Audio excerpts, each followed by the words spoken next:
Hello, hello. Welcome to another episode of the Funky Marketing Podcast. This is the podcast where I host people who are good people, working for good people and doing good things, basically. Those people can be copywriters, marketeers, designers, developers, entrepreneurs. It doesn't matter. What matters is that they are doing something different. And today is another one of those episodes related to the Funky Marketing Top Voices. I have with me a guest. She's one of the Funky Marketing Top Voices, Camille Trent. Welcome to the Funky Marketing Podcast. Well, thank you so much for having me. I am honored to be on your list of top voices for one, but then also to be on this show this morning. So thank you. Yeah, I'll to introduce you. I want to read your About Us section on LinkedIn because I find it really nice, and so I'm gonna read it from word to word. So I'm a pretty even split of Phoebe and Monica, creative type who gets a little too competitive of the racquetball court. As a copywriter and marketeer, my job is to make it easier for your ideal customer to find you, trust you, and buy from you. That's it. That's my whole pitch. And if you're into fancy bullets, I've got those as well. So copywriter and brand strategist with experience working in-house, freelance, and at an agency, specialties, website copywriting, social media content. Chill unless watching my Portland Trail Blazers blow another lead, then all bets are off. Dame Lillard for president. I love it, and it's kind of sums up really well, like different points of who you really are and what you do, right? Yeah. So, well, I could talk to that a little bit because I just wrote a piece about LinkedIn and how to optimize your LinkedIn profile. And that was aimed at freelancers, really. Like it was a guide for freelancers. And I feel like I had kind of gone down that road before, right? Like at one point, if you read my bio, it was probably 3 or 4 times as long. And it was, just basically like my life story of like at each job. And then I realized people, it's not that they don't care, but they don't care yet. They don't know you well enough to want to know your full story. And so it's better just to kind of have the bullet points. And then on top of that, I think that I've sort of come around to the idea of, well, one, applying copywriting to, every kind of parts of your life, every part of your writing at least. And that kind of includes like, how do you tell the story in as few words possible, but also have personality in there, So I think if people think, okay, as few words possible, then that removes the personality, right? Because that's removing the fluff. It's just like the bare bones of things, right? But I'm talking about how do you communicate concisely, but still show personality and not tell personality, if that makes sense. Like how can I communicate sort of who I am, so you get a sense of what it would be like to work with me without like spelling it out. And so that's kind of what I try to do in my about page, but then also my copywriting in general of how can I in a more clever, not even clever, but a more creative way, communicate those things without ever saying them. And so that's kind of what I'm trying to do there is like, if you watch Friends or, or if you have any idea of these characters, which I like Friends, but it's not like, I actually like The Office and some other shows more, but it's more that's like a piece of pop culture that most people know at this point. And so it's an easy way to like relate who I am by making those comparisons. And that's kind of, I guess, a go-to move for me anyways, is just analogies, right? That's like a popular style, I guess, that I use a lot, is drawing those comparisons. Which I won't get into too much, but that's just an example of playing to your personality strengths as a copywriter. It's not like one right way to do it. Yeah, you summed it very well. Like that's why copywriting is hard. Not everybody can be a good copywriter. Just trying to say so many things with using few words. That's an art, and not many people can do it. Actually, a lot of people can write like long stories and like extend to everything, but can you narrow it down to just a few words and still keep the essence. That's something that not many people can do. And related to the friends, like, I'm sure my wife is the go-to person for the friends, for everything. Like, she can binge that thing for days. I don't know. Like, I even know all the episodes just because she's binging them all the time. Yeah. But yeah, it's kind of how it goes. She lost the umbrella with Friends characters like after our wedding, and I think she still didn't get over that. Yeah, it's like the cultural glue that kind of like holds us all together. Like no matter where you like live in the world, like you probably have heard of Friends, and so it's nice for that. Yeah, so let's go back to the childhood, and it's kind of interesting. Like you said that you grow up in a forest with not many neighbors around, and 4 younger sisters, right? Five. Five. Sorry. Oh, that's a lot. Yeah. And it's kind of interesting to me because I was like growing up in the city with huge mountains around, but I didn't ever have like a village. My grandfather, they didn't live in a village. So I guess when I was a little bit older, I started to organize huge summer camps just to find an excuse to go to the mountains, to go to the villages, and kind of spend even 2 months in summer over there. So how it was growing up over there? Yeah, good question. Yeah, so the town that I grew up in is about 10,000 people. It's pretty small. Was outside of Portland, so Portland, Oregon is also not like a huge city, you know, like it's a metropolitan area, but it's not like an LA or a New York or really not as big as like most metropolitan cities. So so I grew up about 45 minutes from there, and it's like on the way to the mountain. So city people or people like from Portland proper only knew about us because of this like awesome donut shop that's in our town. And so they're like, oh yeah, like Joe's Donuts, like we'd stop there, you know, on the way to go skiing and stuff. And so that's to give you a like perspective of where it was. And then it was a little bit more like rural too. A lot of the high school was an interesting split of like people who actually lived on the mountains, like that were kind of like ski bums. And then you also have kind of like this rural mix, people like in Sandy or right outside of Sandy, because like the logging community. And then it's just like suburban, you know, like suburban people too. So it's kind of an interesting mix of people because of the boundaries of the high school. They went all the way up to the mountain. So if you lived like within an hour, like you were in that high school. And so yeah, so that was interesting. But me specifically, like I lived 4 miles like outside of this like small town too. And so so we're like one of the last bus stops. The driveway that I lived on, or that me and like my neighbors lived on, was like this gravel driveway that was like half a mile long that we would walk like to and from like every day. And so there really is the like, you know, walking 2 miles in the snow like back and forth. It wasn't super cold there, so I don't have like a lot of those like crazy you know, no shoes, like walking, you know, 7 miles like there and back and stuff. Like we had a bus, and like my parents would pick us up if it was cold, but it was that kind of like environment, like where there's trees all over too, because it's Oregon, so it's very like private. And my nearest like neighbor probably lived like a fourth of a mile away. And so I had some friends, and like I could bike to people, but nobody, it wasn't like a suburban, it wasn't very suburban.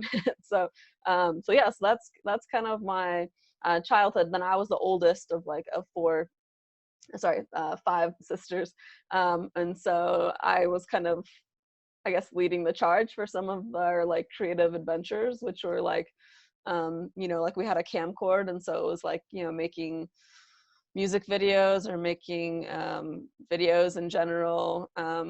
Anytime like we would get clothes at the store, like we would put on like a fashion show, and we'd do that.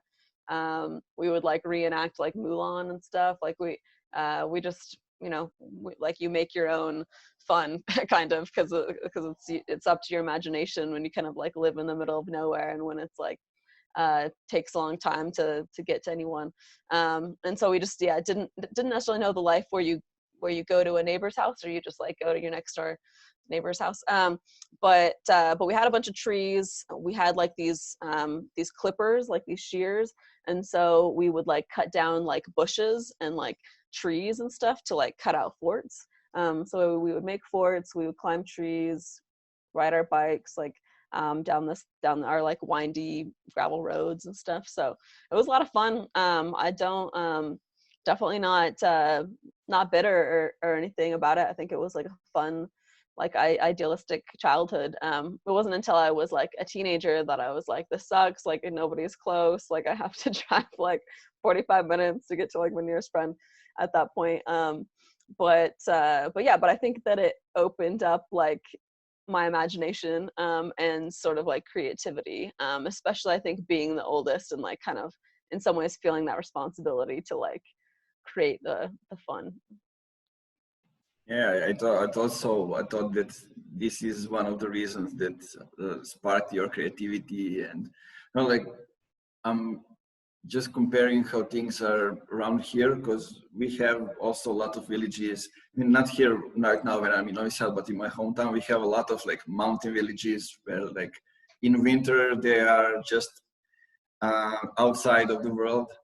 Nobody goes there, and it's kind of like it's not a it's a hard life. All depends now. You had buses, but they don't have it, and it's kind of a different situation. But I always kind of love that, like the forest and everything. Like even in the recent years, my father lived on a hill, surrounded by vineyards and oak trees, and it was like fantastic. I still have the house, and when I'm in my hometown, I go over there.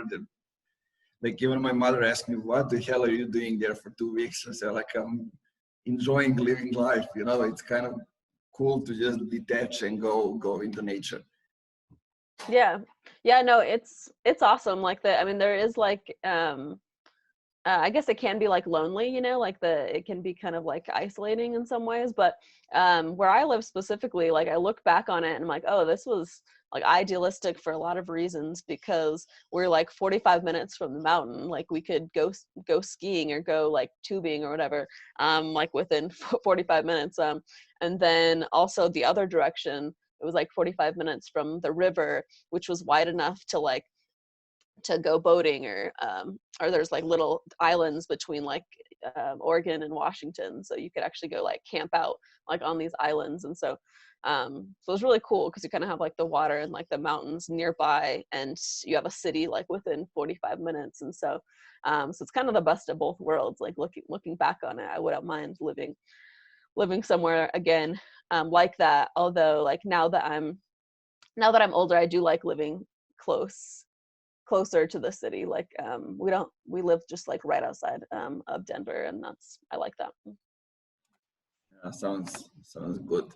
I'm trying to find where to buy a house a little bit outside of the city, but I can get to the city fast because I still love like concerts, music, all that spark. Because like where I live, the city has different cultures, different heritage, and you know it's kind of interesting and dynamic. Because and I like that feel, that bit of the city. I like it, but I still I like the nature as well. So trying to find like a middle. So after the childhood, um, what were your first touches with work?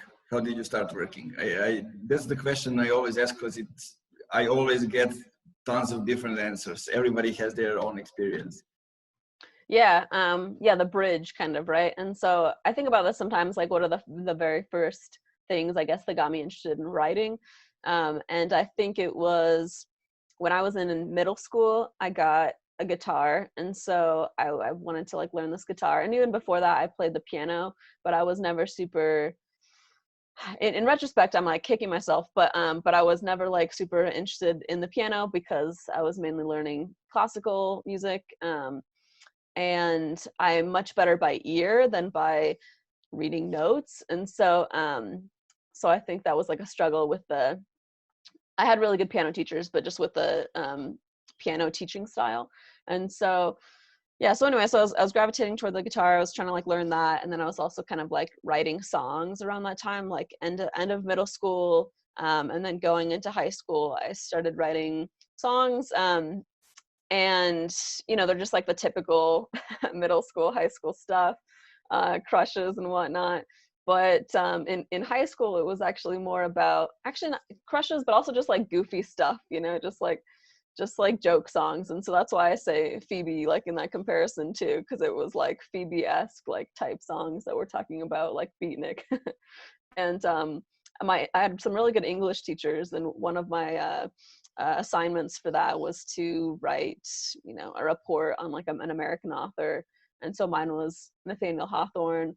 So one of the first songs that I wrote in high school was just like a parody song about Nathaniel Hawthorne. So very niche. And then I really enjoyed that. Like I performed that for the class. I like played guitar, and then either I proposed it or or some of my friends brought it up, because they all had to do like their own American author reports. And so I ended up just writing songs and like performing for each of their reports as well. And to me, it was just kind of like a challenge or like an exercise to do it. Like I think if I have a prompt, then I do pretty well. I've been thinking about this for people, because I think there's two different like struggles with writing or copywriting, and one of them, especially like for something like LinkedIn, right? You're trying to write something every day, and it seems like some people have issues like coming up with the idea, but coming up with the idea is not usually my issue.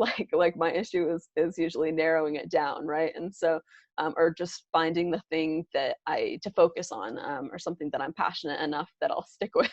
And so so I like social media for that reason, because it's not as big of a commitment, like you got a short like character count, but I can pick a direction and I can sort of like flesh it out.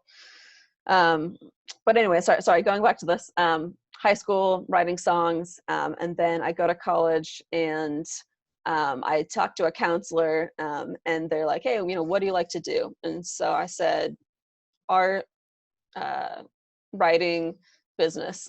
Like those are like, I remember those are like the three like words that I gave them. And because I had done some art in high school, but I was also not very detail oriented with it. Like I didn't care about the details of the picture. I cared about like the concept, behind it, and like the meaning behind it. And so I was doing some of that. I was writing these songs. I always enjoyed English. I was actually a little bit better at math. Like I always scored better in math, and I think looking back on it, it was partly because of structure. Like if I had enough like structure, then I could do well, but I was more of like a creative writer at that point. And then business, like I was just sort of like entrepreneurial, and that sort of came from just living out in the woods with a bunch of like sisters. So at one point we sort of like created our own like economy of like sorts on like the top of the stairs, like the upstairs, where like we had like fake dollars or whatever. Like we had like a bartering system like upstairs. And so things like that. But I was making caramels and stuff too. Like I was selling, making things and selling things. And so I liked all of those things. And then the counselor was like, well, you should check out the advertising department, because that's sort of a mix of everything that you like, where it's creative, but it relates to business. And there's a copywriter's like track like within there. And so I didn't really know what that was, but I sounded interesting. I was like, oh yeah, like I was making like fake commercials like growing up and stuff too. I was making like these mock commercials too. And so I kind of like immediately did that. Like I sort of knew like going into college that was what I was going to try and do.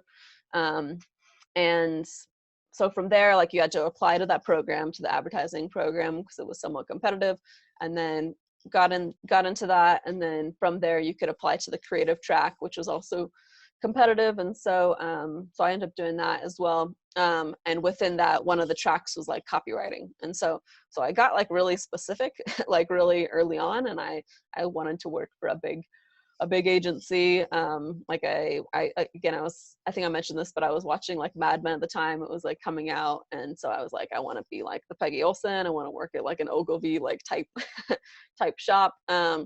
And that sort of meant like LA or New York or Denver, or just like a bigger metropolitan area. So so I was doing pretty well in that program, and I got into, for my internship, I got into the Martin Agency, which is known for like the Geico commercials and like the Oreo jingles. So it was like perfect for for what I wanted to do. But I did that internship for a few months or however long it was, and then my husband, though, at the time, like I got married in college, and so he is studying infectious disease actually, and so before all this pandemic stuff, and so he was studying microbiology as an undergrad, and then he wanted to do a PhD program in infectious disease, and so they had a pretty good program out in Galveston, so in Houston area. So we ended up moving out there.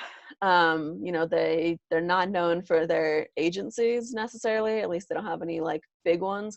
And so, so I got a job at the biggest agency. I was gonna like make the best of it, and I learned a ton there. But it wasn't like it wasn't exactly like what I was prepared for. Like I was prepared for doing like creative commercial type advertising, where it's a lot about just coming up with a big idea, a lot of like B2C, and then what I ended up doing was a lot of like B2B, and a lot of like working for enterprises, so a lot of tech companies. So for instance, I got to work from some big names, so like HP, Linksys, Belkin, like that sort of thing, but it was a lot different. Like what I was doing was a lot different. And so what was cool about it, though, was I got to learn like technical writing. Like as part of the job, you had to be a good editor, you had to be really good at technical writing, because you're doing like tech, but you're doing like kind of like the boring parts of tech sometimes too. And so so at one point, like I was advertising servers, you know, trying to figure out how like servers work. But yeah, it was a really good, it was a good exercise. I remember a few years into it thinking like, oh, these are skills that a lot of my like colleagues like wouldn't get to learn, and not that they necessarily want to, but it's nice to be forced to do it in some ways. And so my editing got a lot better. My like just grammar and technical writing got a lot better. I did that for almost 3 years. I was super burnt out on the commute. And then in some ways, like the lifestyle, and I don't think this is unique to my agency. I think a lot of agencies typically can work a lot of hours, and there's a lot of churn. Like there's a lot of people leaving all the time too. And so I had the opportunity to work with probably like some of the most talented people that I've worked with, definitely the most creative or the most talented creatives that I've ever worked with. So I really enjoyed that part of it.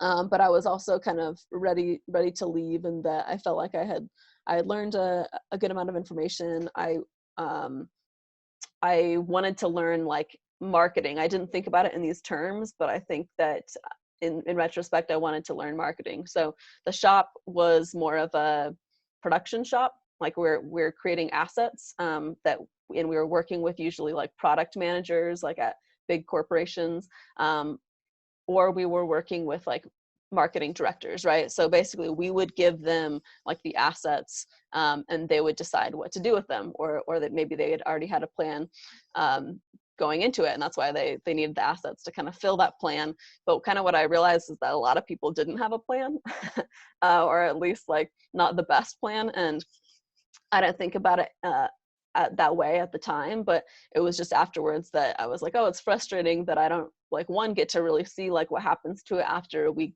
give them the assets, but I also don't have any like control of it. You know, like I can't control like whether it's successful. I don't know like what the distribution strategy is. I don't even know what a distribution strategy is. And so I worked for like a small like a fishing pier slash seafood restaurant in Galveston. So Galveston is like a little island like off of Houston. And so so I just took a job there because that's where my husband was working. We were both sick of commutes, and so it was a way for us both to have like a 5-minute commute. Yeah, so kind of have the lifestyle that I wanted, but also it was helpful in learning marketing in general. So there I put together like a few WordPress sites, and did some like meta descriptions and learned a little bit of like SEO, mainly just like learned local marketing, and that included social media and learning some distribution basically. And some of it was like boots on the ground, like passing out coupons and things at like nearby restaurants, like manning like booths like at events, like setting up events so that we had a booth, and then like talking to college students and things like that too, because this is like a pretty like fancy restaurant on the water, but you would have like the off season and the tourist like season. So like the tourism season, like we're booming, everything's good, and then it's just like completely dead after that. And so it's like, how do we stay in business like during that time?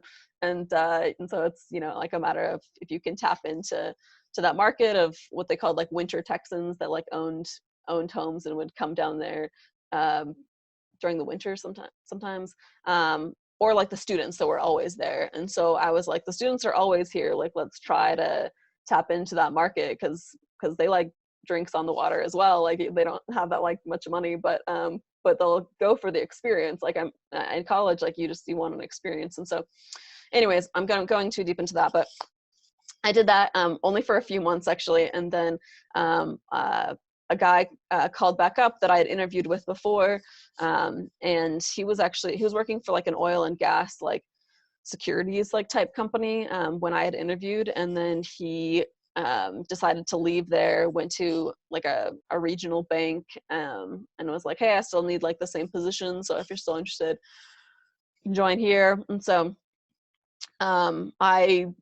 this was mainly a personality thing. At this point, I had realized that it was most important who you work with, who you work for, than what you're doing necessarily. And so I liked his vibe, and so I from the first interview actually, so I kind of gave it a chance, even though I just started this other thing. And so when interviewed,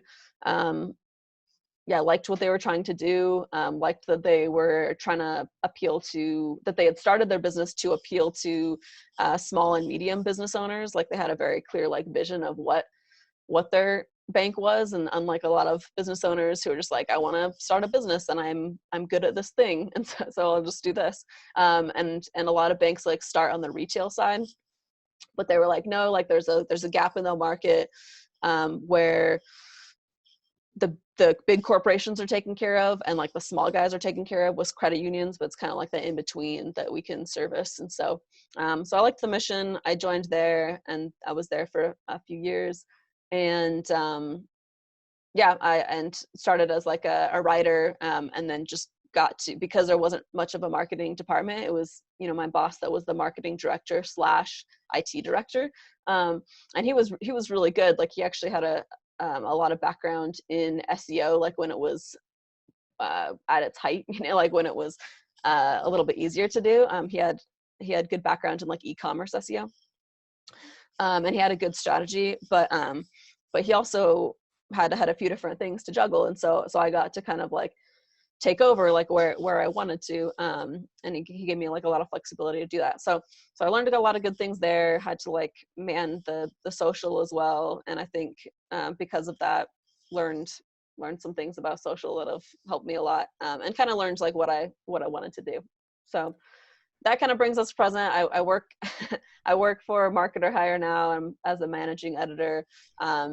But essentially all of those experiences helped me learn that that I like content marketing, for one. Like I didn't even necessarily know that term like a few years ago, but just that I wanted to write, but I wanted to be involved in like the whole marketing process, like not just the creation part of it, but the distribution part of it, and just have like a little bit more control like over whether or not something is successful for better or worse, right? Like you get like the full blame, but also like the full like rewards, like when it works out. And so yeah, so doing those things, I started in copywriting. I wanted to go more broad, and then I kind of like wanted to go back and be a little bit more specific, and content marketing was a good way to marry those things.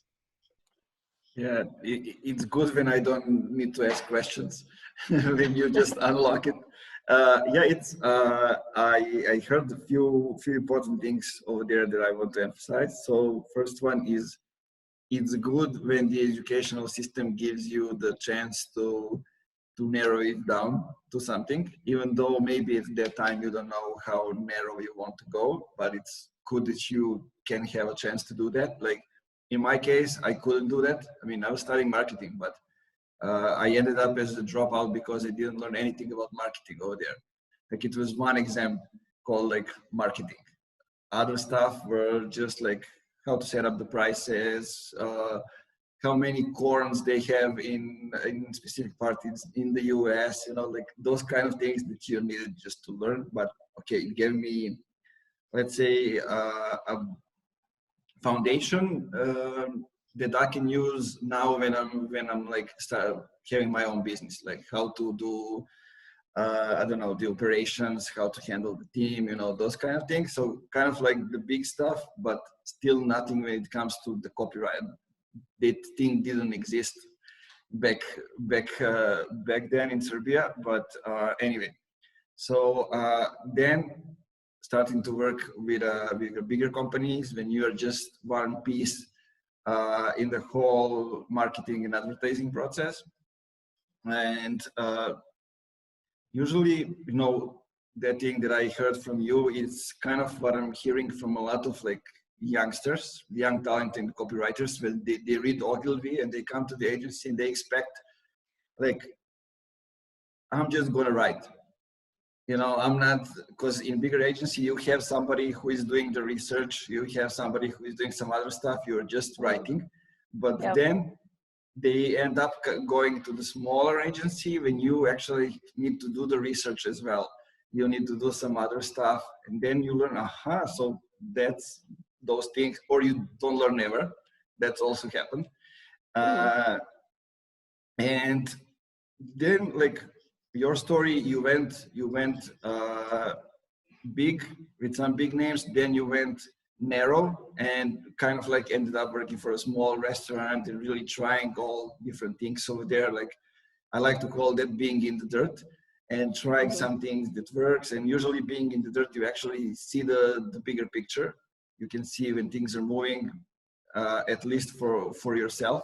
And basically that's what got you into where you are now. So you handle not just the creation part of the content, but also the distribution, and just kind of handle the process. But it also reminds me of a thing that a lot of marketing agencies, the mistake a lot of marketing agencies are making, and it is they just implement somebody else's strategies, vision, processes. Anyway, they just handle one specific part of the process. So, and they actually, in most cases, accept the blame if they don't get to the results. And it's kind of like you can't actually accept those things if the whole process doesn't depend on you. And this is some of the mistakes that I'm seeing when it comes to marketing. So talking about that, what's kind of like a bad marketing for you? What are some examples that you are seeing around? I know that there's a lot of it around us. Yeah. Well, I'm actually a big fan of like what Chris Walker's doing. So like their Refined Labs, and I'm a big fan of what you guys are doing. And I think it's kind of similar, right? Like where you guys are both, well, tell me if I'm wrong, but where you guys are both doing some demand generation, and you're doing sort of like full cycle marketing, like in some ways, right? Like where you're kind of like taking it end to end, like from like the strategy to like consulting with the clients, figuring out what they actually need, and then like making that happen, right? And so I think when you're in a place where you're forced to learn those things, like to learn how it all fits together, then that's like when you develop like a lot of confidence and where you can succeed, because instead of knowing like this one thing, this one niche thing, which that can work as well. Like there's plenty of production shops or people that are, you know, just good at video, and that can work as well. Like I think there's something to be said for a very like niche agency, but I think that is the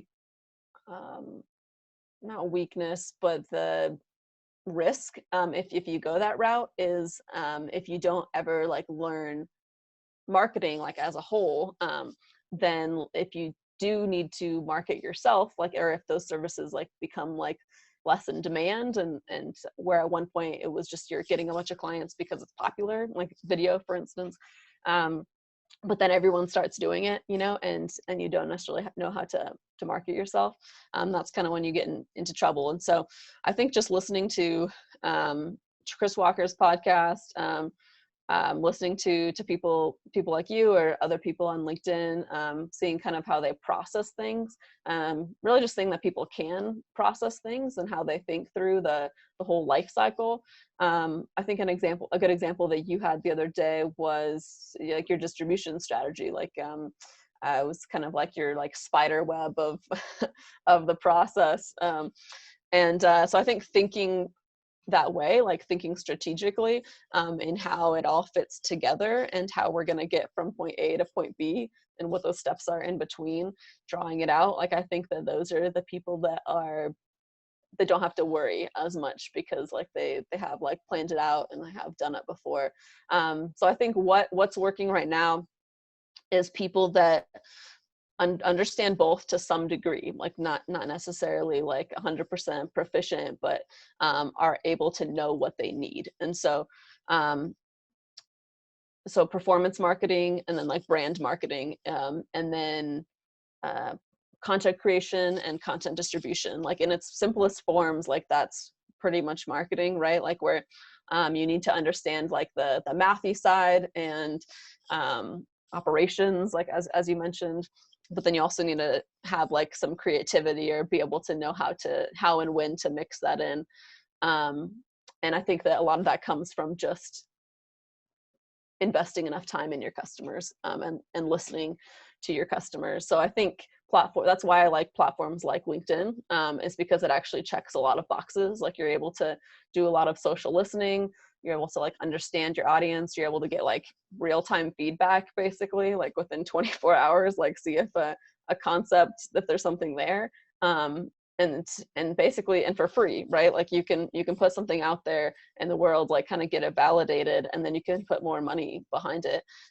So, and you can do that with different social platforms as well. Like I know people that'll post on something small on Twitter, and then if that does well, then they'll post it on LinkedIn. If that does well, they'll make it a blog post, and like if that does well, like they'll make it an ad. And so there's a very like strategic way to do it. But I think yeah, going back to Chris Walker, since I've listened to a lot of his State of Demand Gen podcast, I think just demonstrating that he has like had an e-commerce store, worked as a product manager, I think first, or like on the engineer side of it, then worked on like the brand side of it, and also was there during like the height of performance marketing in some ways, and got in on the ground floor of social advertising. So just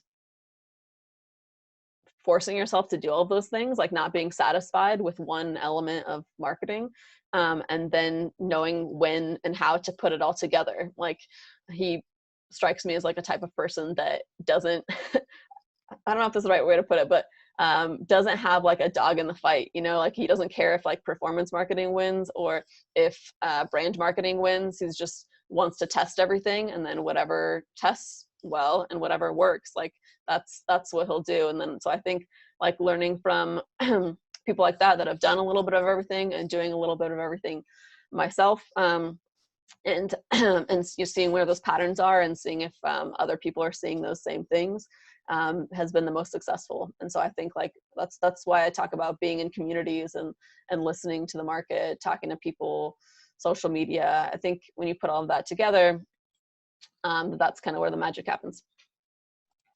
Nicely said. A nice overview of everything. I need to say that Chris Walker takes credits for me starting to simplify things more, because I was talking about those things that he's talking about even before, but I was considering it as something that's foundation, that's basic, that everybody understands. And this was one of the biggest mistakes that I made, because actually it is the foundation, but people didn't do it like that and didn't understand it like that. So when Chris said it in a way he said it, it's like a revolution.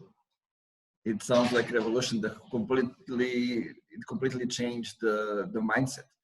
And that's why it's kind of interesting. And like realizing that in July, I think this is the moment where where like even my LinkedIn started to grow. Like from 6,000 followers, I'm now approaching 18,000.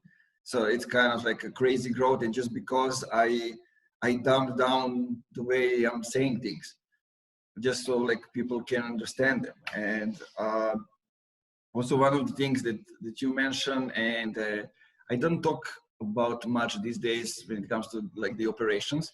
I used to work for two years as director of operations, and before that I was a GM, and I was talking a lot about it. That's why I'm kind of like maybe bored to talk more about it. But I learned a lot, and I learned that some CEOs or the business owners don't usually take it for granted and not implement it as much. Like in the agency where I work, before I started Funky Marketing, like I was brought in as director of operations to help us scale and like improve the processes and everything. And I did it in the first month. But the CEO, the owner, it's the same person, never actually wanted to implement it. And like when I was leaving the last month, he told me, can you actually write the processes? But like I wrote them in the first month. I will just do the same, and they will be made as I see them. Like it doesn't matter. Just do them so we can have something. And and he basically told me that it's a good thing that I'm leaving just by doing that. And also like things that you mentioned, using Twitter, using Facebook, using different platforms to try out things. I mean, most of the things that I'm writing on LinkedIn are the posts in Serbian that I posted on Facebook like 2, 3, 4, 5 years ago. I was just using it as a Twitter just to see if I can get people to react to something. And now when Facebook memories are reminding me, I just like translate it to English, maybe add a few things, and I post it on LinkedIn and it goes viral. It's kind of crazy.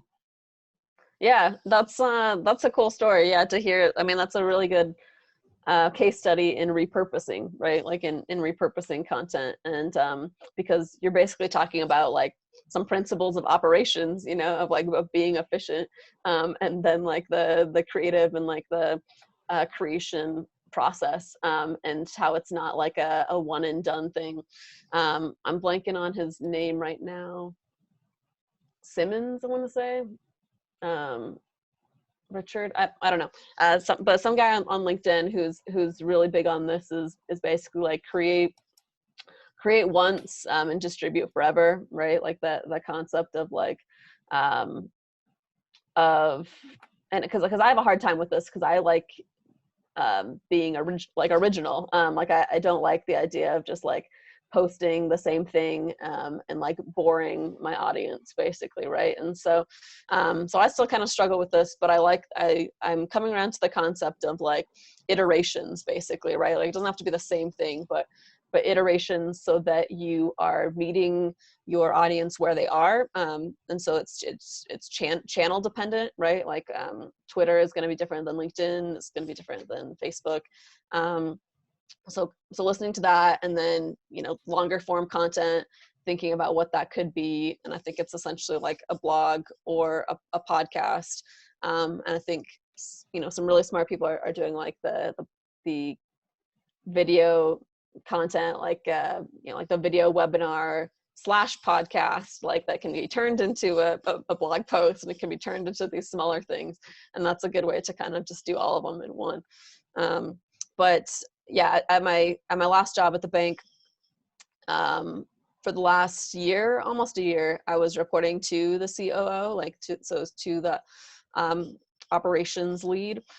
And he had like a very like banking background, like very like operations focused background, and like thought in efficiencies. And that was really helpful for me because I could predict like what his feedback would be about something, right? And so it forced me to kind of build in that step sometimes of, you know, before going to your supervisor, going to your boss, like when you get like enough feedback from them, because I got different feedback from, you know, from different supervisors, you get to know like what they're looking for, right? And so so for instance, my boss before that, I would start trying to like be more critical about like my design, because I wasn't as strong in design, but I would kind of like know to make everything proportional, like, and make it look a certain way, you know? And so you kind of like learn that. And then with the COO, I started kind of like thinking inefficiencies too, of like, okay, what is my pitch for, you know, buying this product or this strategy, you know? Like I would think about business outcomes a little bit too, right? With both of my bosses, really, like my boss right before that was really good as well, and sort of challenged me to track things, like to track things where I could, and I think in like the SaaS world and startup world, like sometimes you can go too far on that as well. But I think like where possible, like you should try and track pretty much everything. That's kind of like my thought on it, but not like make all of your decisions based on that, and not assume that it's accurate too. And so yeah, so for one campaign, it was like an ad just in like newspapers, like it was very like traditional stuff that we were doing, but I had to like figure out a way to like track the efficiency of that campaign. And so it essentially involved me creating a training deck, like for the bankers, on how to input, you know, whether or not they had heard about this ad through the Houston Chronicle, and if they had, like to check that box essentially. But it was a matter of like sending that out a few times as reminders, and then also like calling them and seeing if they were having any issues with that, or if them and like the other bankers were able to track that. So yeah, so sometimes it's just kind of like getting scrappy. Like we didn't have a CRM or anything at that time. Like this was basically an Excel sheet, and then using like that one how'd you hear about us, like thing, you know, on our website, and then also when people came in. But then I was surprised that it like I you know, put time into the creative and things, and we were running a good deal. But it was still kind of like surprising when it worked, you know, like when you're able to track it. And then I was able to, you know, do some basic Excel in saying, okay, this is how much we're paying every month, like for this ad buy, and this is how many people signed up because of this, and these are which offices that they signed up in, and so this is where it's working, and then making decisions based off that, you know. So for instance, in this case, we were advertising in 2 different newspapers, and I ended up cutting one of them because while it was efficient, it wasn't as efficient as the other one. And so I was like, I'd rather like just run it in the other one. It's still hitting the same people. It's a larger publication. And so yeah, so just learning from that. That's like a very basic example of tracking things where you can, and even if there's not a built-in way to do it, like you can build the way to do it, because in that case it was just trainings and like reminders, and yeah, and just like basic Excel equations of like you know, what's my revenue and then what's my total profit too. So that was another cool thing that I learned, was just knowing to ask some of those things, right? Of, okay, well, this is how much in theory, you know, like this is how much like the revenue is, but you know, once you take out like your marketing spend, your advertising spend, and then you look at your actual margins that you're making like on that, because it's obviously not 100% profit. Like what's your actual profit? And so that's what I was looking at for campaigns, was like the profit too, based on our margins. And so so yeah, I think that exercise specifically, and then working with an operations minded person to teach me some of those things, because he started one of the best questions he asked me was, you know, if it was your money, what would you do? Like, what would you do with it? And so I think I tried to think about that anyways, working in two really small smaller operations, smaller businesses. You're kind of forced to think that way. Like they're not just handing out money like they might in a larger corporation. And so I think that's good. Like I think it's good to work in a smaller organization at some point in your career, because you start thinking as if it's your own money, or at least like having some scrutiny to what you're buying. Yeah, you reminded me of something. I mean, that thing that you said, it's totally worth it. Like, what would you do if it's your own money? Like, that's how I'm kind of influencing people in funky marketing to think about clients, projects, and accounts. Like, look at it as if it's yours, and then suggest, optimize, add, work on it, do whatever, but look at it as if it's yours. Would you do that? Or, you know, those kind of things. And it reminded me of a campaign we used to run back then, while I was working in a different agency, like working in performance marketing. We worked with Curaprox. I don't know if you know about them. Like, it's, I guess, the biggest toothbrush producer in Europe. All kind of products connected to the dental care and, you know, those kind of things. And so we did a lead generation campaign, and we tried to identify people who are their users, then to differentiate them, and then to qualify them based on the products, you know. And it was kind of interesting because we managed to get, I think, 16,000 leads in like less than 2 months. It was like really crazy, because they have a brand and people know about them. So that kind of thing made it easier. But they have a specific product. So we needed to go deep and to think about the things that we will use to extract the information for people. So like, basically they have interdental toothbrushes, and we couldn't just ask people, do you have like space between your tooth, you know, those kind of things. So we said, okay, let's ask them if they're using the tooth sticks. You know, if they are, they probably need those toothbrushes, or, you know, those kind of things. And one thing we added at the end, it is to, like, what would you do if Curaprox doesn't exist starting tomorrow? You know, because it's a brand that people get attached to. They're using it every day. And we gave them the award, like first 3 award people will get some things. And just out of that question, we got ideas for content for the next year for social media. Like, because we can follow the path, and it's 16,000 people answering. We can follow the path, see some things that are unique, some things that really reflect what people feel about it. And it was kind of like a huge win. But I mean, what the client did with those leads, that's a different story. But from our side, it was really great. And it's how, like, simple, small question can actually change the whole narrative of the results you get and what you can do with them. Yeah, that's an awesome story. And again, like it goes back to thinking creatively, in that when you got those responses, you weren't just thinking about like I don't know, like violating customer privacy, and like how can I like extract like this so I can sell people immediately.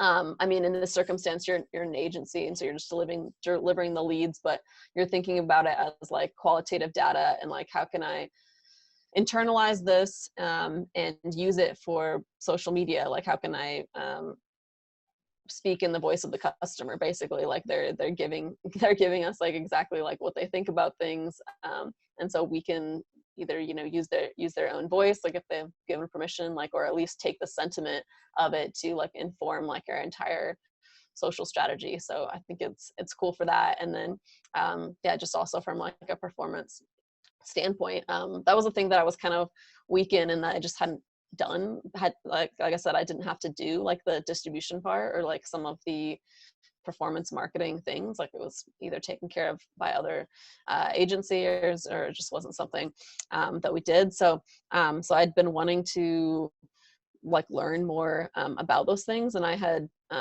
taken courses and things as well, but I think that's also something that I've learned just from absorbing like from other marketers, is that it was brand focused, and then it went over to performance, and now it's kind of swinging back to brand. It's not that you don't need performance, but it is like a solid mix of the two. And I think what's interesting, I keep going back to Chris's story. I just think it's interesting. But what's interesting for him is that like he understands performance marketing and social media marketing, but he started his own brand like without paid ads, like with pure like brand, a pure brand play. And so I think like where possible, like if you can bootstrap, and if you can basically survive long enough to build a brand and to grow that way, that's the way to go. And so I think for most like solopreneurs and things, like it does make sense like to kind of like start building an audience now, or start testing things now, because that'll like pay off in the long run, because most people like don't have a year runway, you know, of like I'll make $0 for like a year, and then it'll work out, because I think that brand marketing works like if you have the time, and if you have like the patience to do it. And so that's sometimes like where people get frustrated, is because like they're like, well, I'm not seeing any leads from it, so we need to do something else. So that's often why there needs to be a balance, because unless your brand marketing is perfect too, like if you know, if it's like completely perfect and you can hold out for a certain amount of time, then like you can grow with that specifically. But if not, like you at least need a balance like of those things. And depending, you know, if you're in B2C or B2B, and like how transactional it is, and how long the sales cycle is. Cool. So I don't need to ask you what will you double down in the next year. You already said a lot of things, a lot of good advice. No, no, I'll answer that as well. Let's go into it. Good question. So yeah, August 5th is when I was like, okay, I'm gonna post on LinkedIn every day.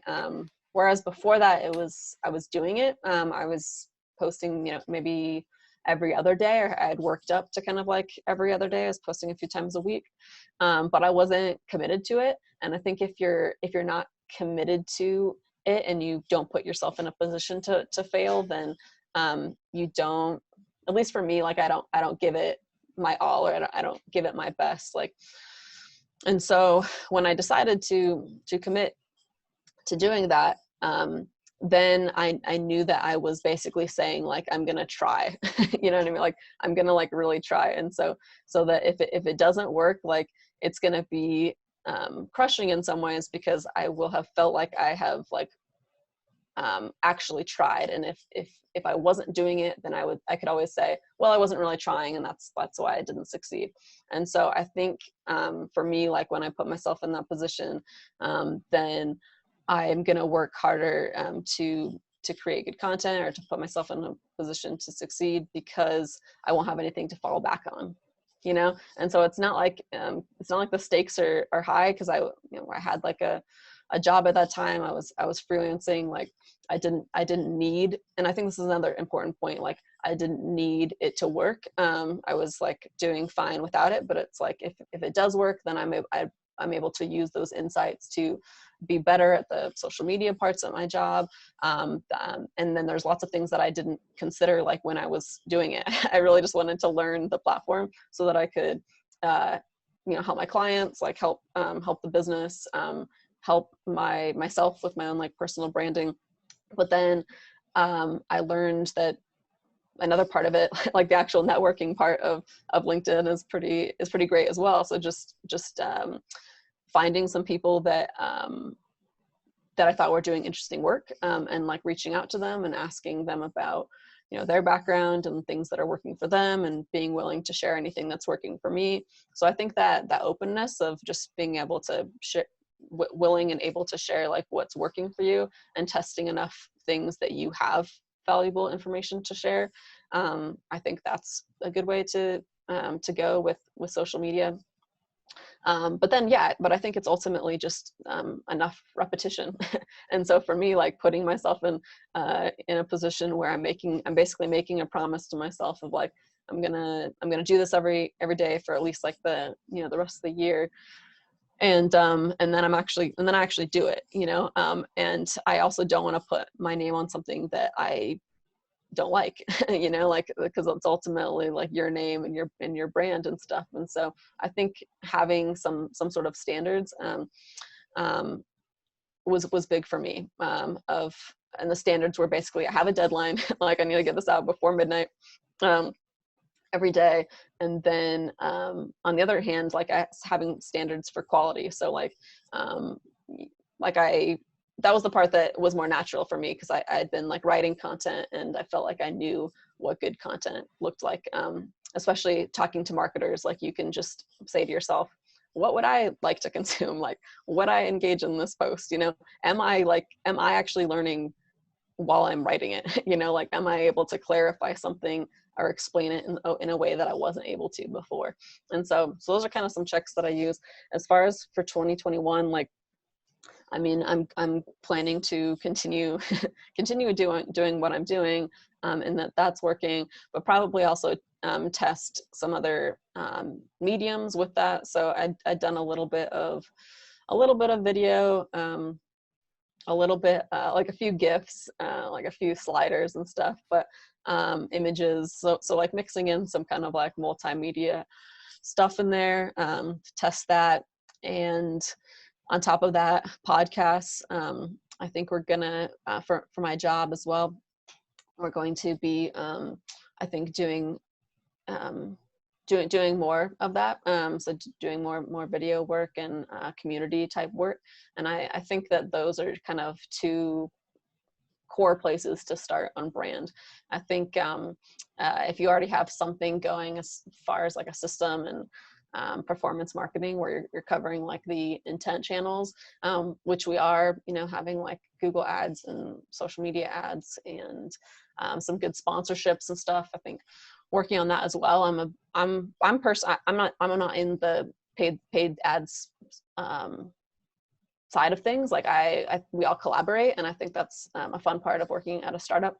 But basically our paid ads guy is great. And he's got some creative ideas, but even before that, I've seen that we buy, like my family, like me and my husband, like we buy from podcasts. Like sometimes, like it's funny to see like that brands that we've never heard of, and only heard of from podcast ads, work. And so I always pay attention to things that work on me, or things that get my attention. And so I'm a believer in that, actually, of like some sponsorships working well, both in newsletters and podcasts. I think is interesting, especially if you're building the brand still, right? Like if it's going to be a while, like if you're still building the runway for the brand side of things, then doing some of those sponsorships in mediums that your audience is kind of like a good stopgap solution. Or maybe it's something that you continue doing even after your podcast is up and working. yeah, those are things that I like, is LinkedIn, podcasts. For me personally, I think I need to start posting on Twitter as well. It's kind of like the same thing, where it's like I need to learn that platform a little bit better, because I'm comfortable with LinkedIn.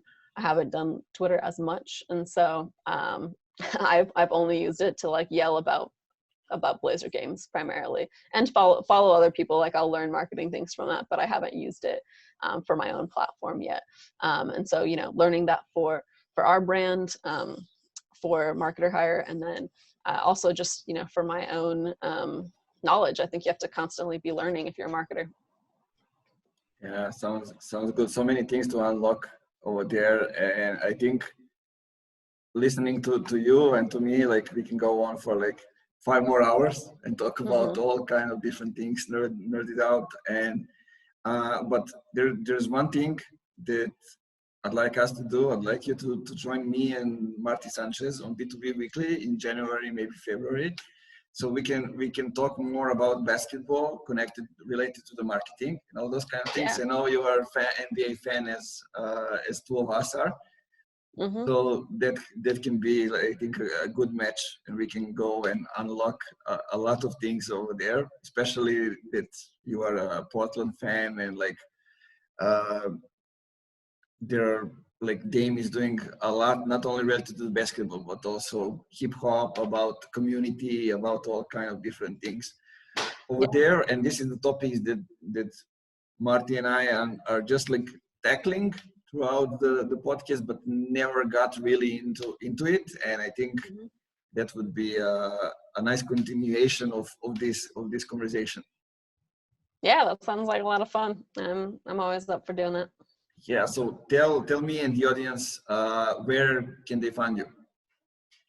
Yeah, well, you can find me on LinkedIn. That's probably the best place. Just DM me or interact with my content, and I will try and respond. And yeah, I should mention that I'm also the managing editor at Marketer Hire, and what we do is basically connect the best marketing freelancers with the best marketing teams. And yeah, so I'm essentially trying to create the best content for freelance marketers and for marketing teams. So yeah, guys, I recommend you follow what Camille is doing. I like it a lot, and I think she often has a different perspective than the one I could imagine for some topics, and this is like the kind of edge that I like to see everywhere. And yeah, thanks for being here. Thank you for being my guest, and I hope we'll do it one more time and unlock even more things. Yeah, my pleasure.